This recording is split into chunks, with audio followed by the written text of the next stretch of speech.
Ki Hajar Dewantara lahir di daerah Pakualaman, Yogyakarta pada tanggal 2 Mei 1889. Beliau berhasil menamatkan pendidikan dasarnya di ILS atau semacam sekolah dasar di zaman Belanda. Kemudian dilanjutkan studinya ke Stovia yang merupakan sekolah dokter khusus putra daerah. Namun, beliau tidak berhasil menamatkannya karena sakit. Kian lama, Belanda semakin bertindak gabah. Pribumi dipaksa mengumpulkan sumbangan untuk merayakan kemerdekaan Belanda. Rakyat harus segera disadarkan. Ini tidak bisa dibiarkan. Kemudian membuat sebuah tulisan berjudul Als ik een Nederlander was, atau dalam bahasa Indonesianya, seandainya aku seorang Belanda. Dengan dibantu oleh Douwes Dekker, mereka membuat tulisan tersebut dan memuatnya dalam koran bernama The Express pada tanggal 13 Juli 1913. Belanda kini semakin bertindak semena-mena terhadap rakyat pribumi. Kita harus menyadarkan rakyat pribumi agar tidak menuruti perintah Belanda tersebut. Betul, kita tidak bisa membiarkan Belanda melakukan tindakan tersebut. Kita harus segera menyadarkan rakyat, dan kita harus membuat kritikan terhadap tindakan Belanda tersebut. Saya akan mencoba membuat tulisan yang berisi kritikan terhadap Belanda tersebut. Baiklah, kalau begitu, saya akan membantu menyebarkan tulisan tersebut kepada rakyat melalui salah satu media.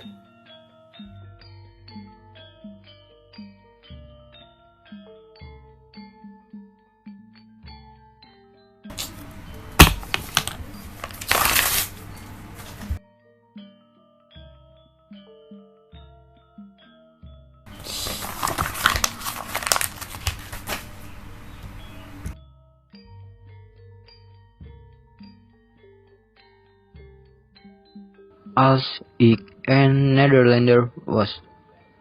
Sekiranya aku seorang Belanda, aku tidak akan menyelenggarakan pesta-pesta kemerdekaan di negeri yang telah kita rampas sendiri kemerdekaannya. Sejajar dengan jalan pikiran itu, bukan saja tidak adil, tapi juga tidak pantas untuk menyuruh si Inlander memberikan sumbangan untuk dana perayaan itu. Ide untuk penyelenggaraan perayaan itu saja sudah menghina mereka. Dan sekarang kita keruk pula kantongnya. Ayo teruskan saja penghinaan lahir dan batin itu. Kalau aku seorang Belanda, hal yang terutama menyinggung perasaanku dan kawan-kawan sebangsaku ialah kenyataan bahwa Inlander diharuskan ikut mengongkosi suatu kegiatan yang tidak ada kepentingan sedikit pun baginya.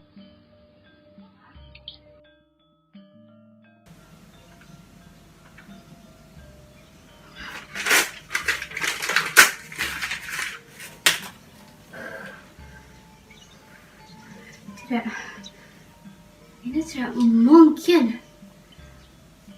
Apa benar yang menulis surat ini adalah Ki Hajar Dewantara Muda?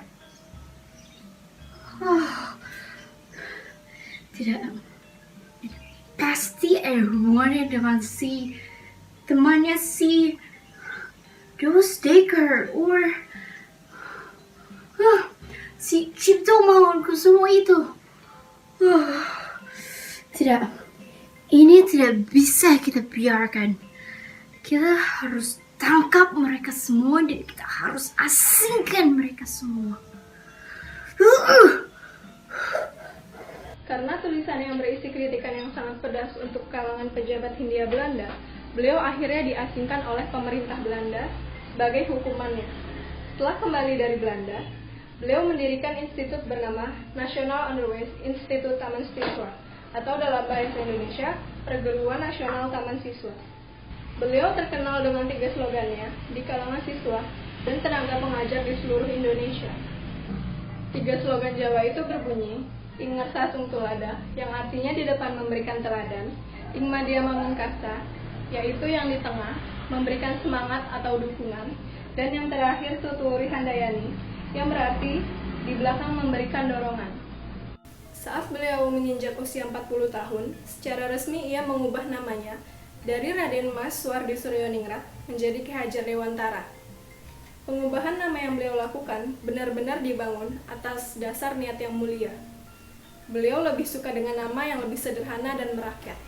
Ki Hajar Dewantara menghembuskan nafas terakhirnya di Yogyakarta pada tanggal 26 April 1959 dan dimakamkan di Taman Wijaya Brata.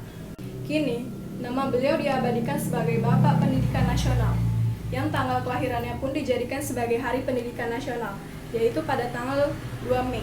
Selain itu, ia juga ditetapkan sebagai pahlawan pergerakan nasional melalui Surat Keputusan Pemerintah RI nomor 305 tahun 1959 pada tanggal 28 November 1959.